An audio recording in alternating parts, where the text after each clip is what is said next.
Jarah's question.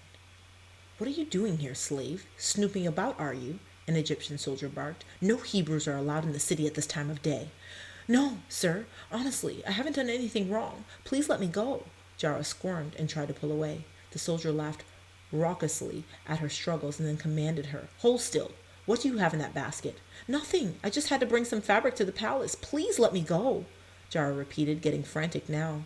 There was no one to help her. Her mind spun as she remembered scenes from her dream the night before.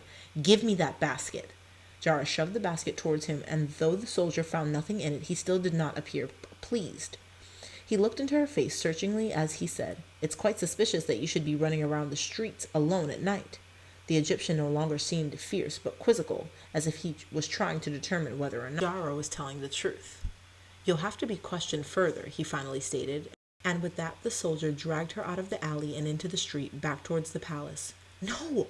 What if I get beaten? I'll never be able to get back home. And how will my family find me? What did I do wrong? Why won't he listen to me?"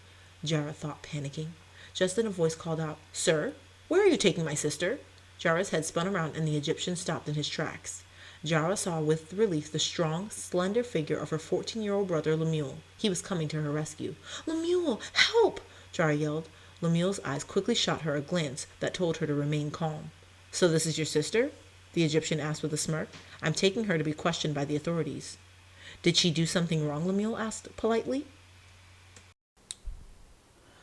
"I'm just taking her to be questioned," the Egyptian replied with some annoyance, starting to move on again. Lemuel took a step forward. "Sir, my sister came here to deliver some cloth to the queen. It's our family's duty to bring this cloth to her regularly.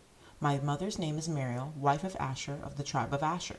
The Egyptian stopped and his eyes stared penetratingly at Lemuel's, trying to determine the truth. Jarah heard footsteps behind her. "Mubariz, leave these children alone," a young Egyptian man approached them. "And why should I, Paki?" Mubariz asked.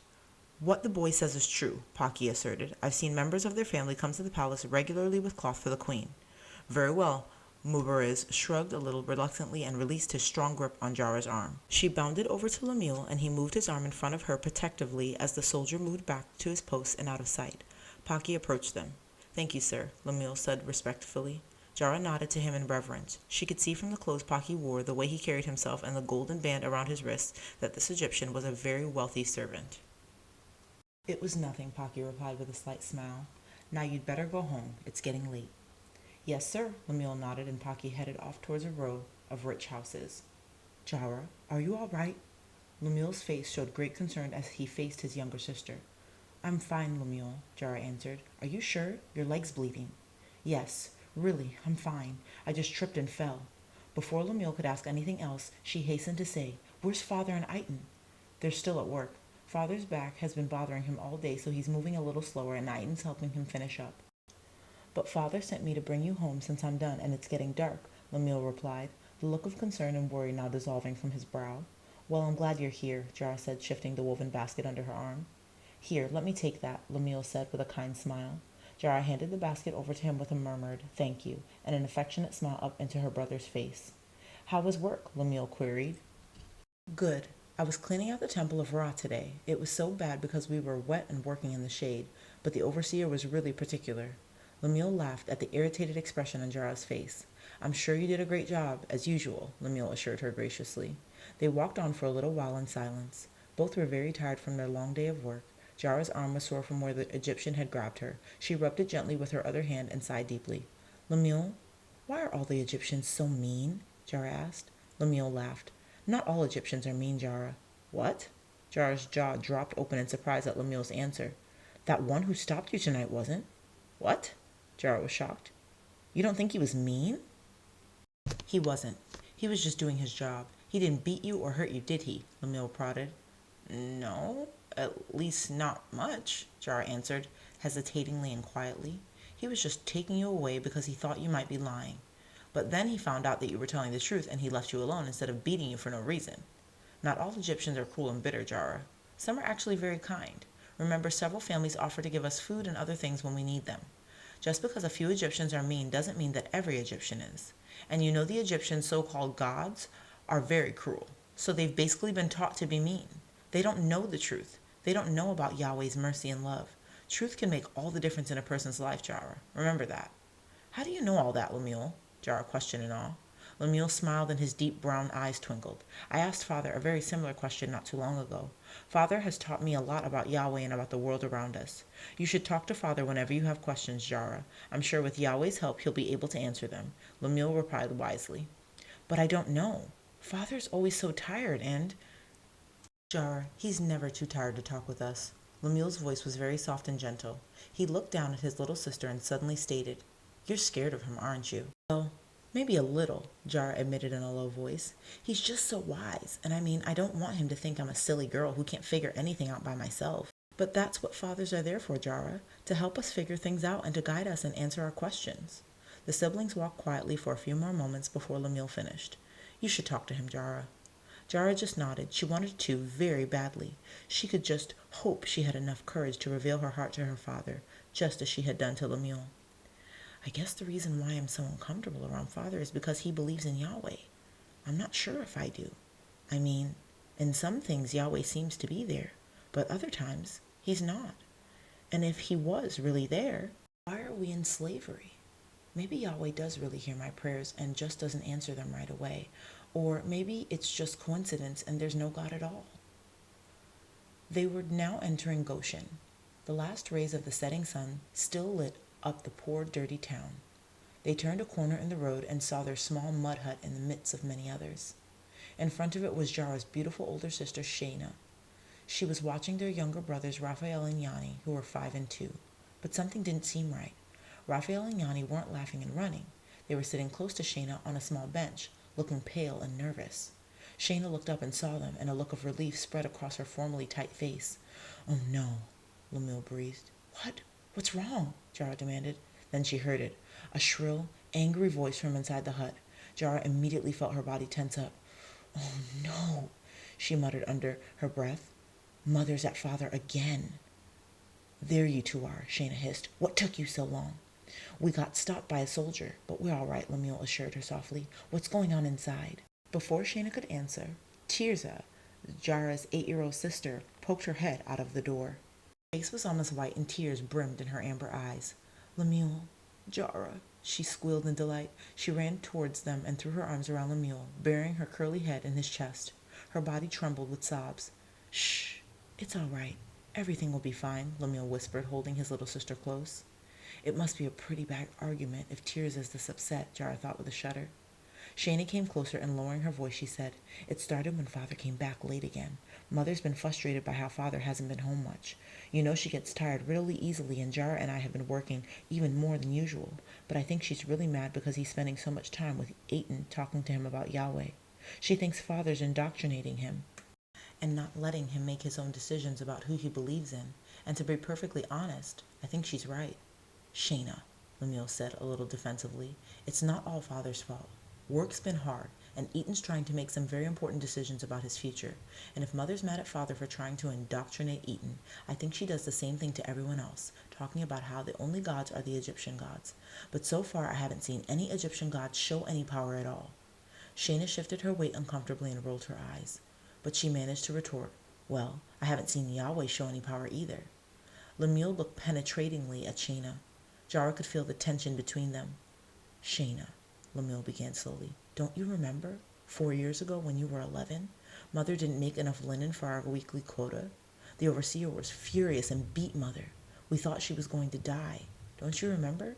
Shayna's face was pale and her eyes were fixed on the ground as she murmured, Yes, of course I do. Jarah squinted her eyes shut. Why did Lemuel have to bring that up? It was a memory she had tried so hard to erase from her mind. Jarah stood next to Lemuel, pressed against the wall. The big man was hitting her mother. He was hitting her over and over again. He was hitting her with his whip and with his fists. Why didn't he stop? Why was he hitting her? Mother was on the ground now, but she didn't cry out. The man hit her again, and this time she turned away from the blow. Her mother's back was covered in blood. Jarah gasped. She was shaking like a leaf. Shayna was in the corner, huddled over little Tirza and Raphael, screaming and crying and begging for mercy. Then Jarah heard her mother cry out, a wild, inhumane scream of terror and pain. Jarah's heart stopped beating. She froze, too shocked even to scream. The man was on the ground, pounding her with his fist, shouting, You've been late one time too many. Now you're getting what you deserve, filthy Hebrew. Stop, please, Shayna was shrieking. Mother screamed again. The man continued to hit her. Jarah suddenly realized he was trying to kill her. Then Mother's screams grew softer and softer. Jarah saw her face turn gray. No, stop! She heard the blood-curdling yell, barely recognizing it as her own. Stop it! You're going to kill her! Lemuel cried out. Jarah was too numb to think, see, or move. Through tear-filled eyes, she saw Lemuel charge the evil man who was 3 times his size. He tackled the man, but the man simply slung him into the wall effortlessly. Jarah heard someone scream her name. Jarah, go find father. Go! Shayna's command jerked Jarah out of her shock. Everything was blurry, but she ran. She ran as fast as she could out the door. She ran, looking for her father. She didn't stop. She couldn't stop. She had to find father. She ran for how long she didn't know. She ran to the river, to the temple, to the mud pits, in and out of groups of working Hebrews. She barely noticed her own fatigue until she was back at the house. But she hadn't found father. Where was he? What could she do? She hadn't found him. In panic, she dashed into the house, and then she instantly froze in mid-step. Her mother lay there on the floor, barely recognizable. She was covered in blood and bruises, and her leg was twisted at a weird angle, and she wasn't moving. Shrieking and wailing, but Jarah didn't hear what she was saying. She was absolutely stunned. She felt Lemuel's arm around her. He was shaking. She felt so dizzy, so shocked. Everything looked misty and dim and slowly faded into darkness. Do you remember what you said after the man left and you were trying to take care of Mother? Lemuel pressed. Jarah opened her eyes and stared into Shayna's face. Not really, Shayna shrugged. You said, Yahweh, please heal my mother. Please, I beg you, heal her. Help me heal her. I don't want her to die. And Yahweh gave you the wisdom. He told you what to do to bandage and take. Mother, you saved her life. How can you say that Yahweh doesn't exist? Shayna's head was bowed in shame. But before she could say anything, Mother stuck her head out of the door. Her face was aflame with passion, and her hazel eyes were snapping fire. Here you two are. Jarah, get in here right now. I need help with dinner, Mother barked. Then she was gone, and Jarah heard her angry, shrill voice inside. She shrank back towards Lemuel. Do I have to go in there? She whispered pleadingly. Lemuel gave her a half smile. Yes, you can do it. Just don't say anything and be helpful. Mother won't hurt you. You know that.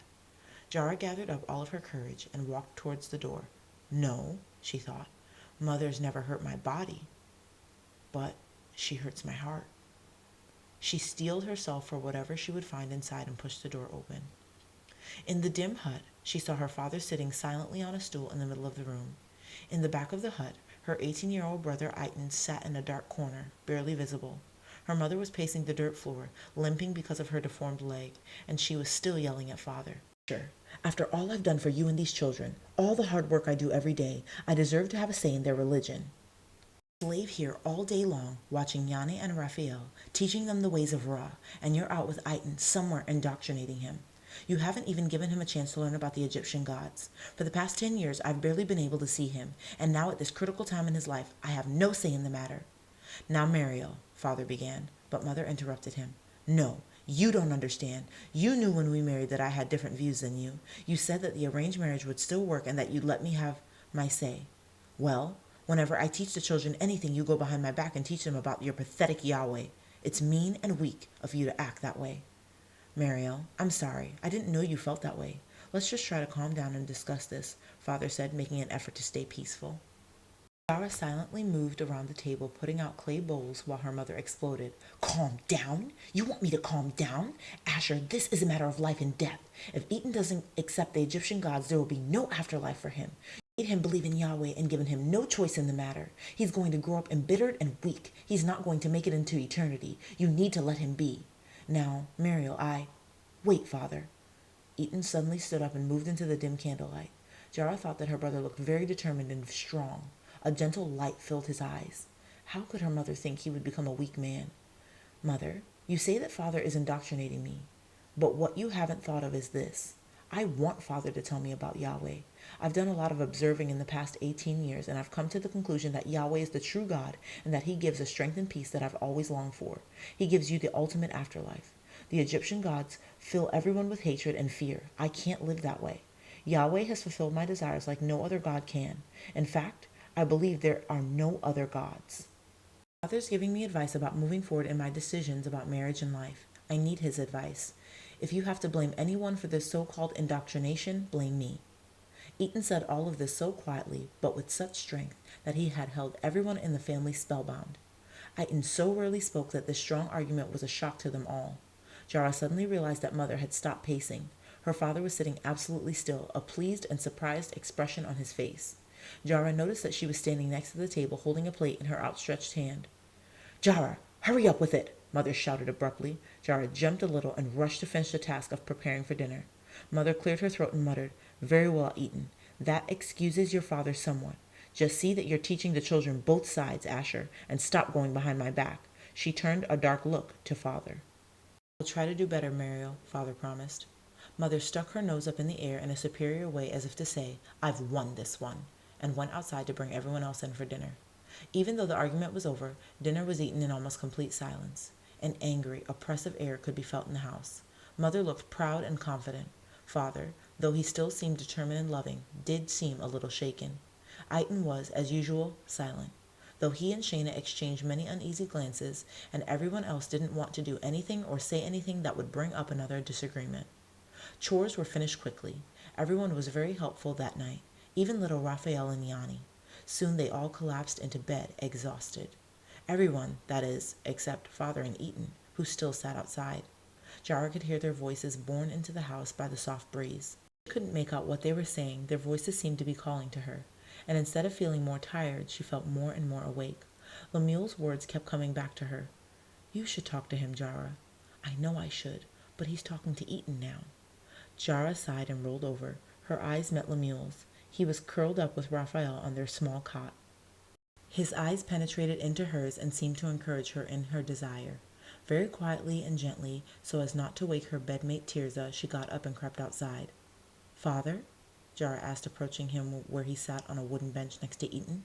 Yes, Jarah, Father replied caringly. Can I ask you something? She shyly inquired. She rebuked herself for being so timid. Certainly, her father answered. Well, how do you know that Yahweh's really there? Lemuel was talking to me, and I just don't see why Yahweh would let us be in slavery like this. It just doesn't seem like he's around much at all. And that if he is, whatever he does could also be coincidence, couldn't it? And then, I don't know. Tears filled Jarah's eyes as she swallowed a sob. Her father began tenderly. You're just at a time of questioning in your life. He smiled at Jarah, and the smile dissolved some of her doubts and fears. Father continued, I know that you are trying to sort things out and find out what is really right and true. I know that you listen to what I say about Yahweh and want to serve him. But it is difficult. I know it is. Since you can't see him, you can't always feel that Yahweh is there to help you. But he is, Jarah. You can see him in all creation. Do you think those gods of stone the Egyptians serve could have created this world and all of these animals and people? No, Jarah replied, giggling at the idea. No, of course not. They have no power or wisdom. They're just blocks of wood and stone. But our God is above everything, Jarah. He is Lord of all. When I look carefully, I see Yahweh's many signs and wonders. Just look for him more throughout your day, and I know you'll find him. Jarah grinned at her father as Eaton turned towards her and said quietly, It's good you're asking questions, Jarah. It's right to know why you believe what you have been told to believe. Yes, you're doing the right thing, Father added. Just keep trusting in Yahweh and praying to him. And Jarah, I know that Yahweh will work all things out for good. Then Jarah remembered Adah's message. They and you will see what I mean soon enough. Jarah wondered, did Adah mean that she would see Yahweh at work? And soon? I wish she hadn't come back home so late so that she could have delivered the message to Adah's family. What are you thinking about? Her father asked her. Oh, I was thinking about what Adah told me today. She told me to tell her family that she was seeing Yahweh at work. I wonder if we'll see him work soon, too. Maybe we will, Father said with a smile, exchanging an understanding look with Eaton. Turning back to Jarah, he said, You should go to bed now. It's getting late. Yes, sir. Thank you, Jarah said, even though she still didn't feel sleepy. She felt like she was floating on air. Just that simple reassurance of Yahweh's existence gave Jarah hope and comfort. Father said, and perhaps her faith would grow in ways she couldn't even imagine. Oh, Jarah? Make sure you help your mother as much as you can. I think I have been helping her more than she thinks, but she's been very tired recently. We all need to help her, even if it's hard. Do you understand?" "Yes, Father, I will. Good night." "Good night," Father Anita answered. As Jarah slipped underneath her sheet next to Tirza, she offered a small prayer to God. "Yahweh, thank you for answering my prayers today for safety. Please make me more encouraging towards everybody, like Father, Eaton, and Lemuel. I really want to be better than I am and find out more about you and trust you more. I know that I made the decision to worship you when I was a little girl, but sometimes you just seem so far away, and it's so hard. And Yahweh, please deliver us from the Egyptians and their gods. I don't want to serve them or their gods for the rest of my life. Please help us. Amen." And gradually, Jarah drifted off to sleep.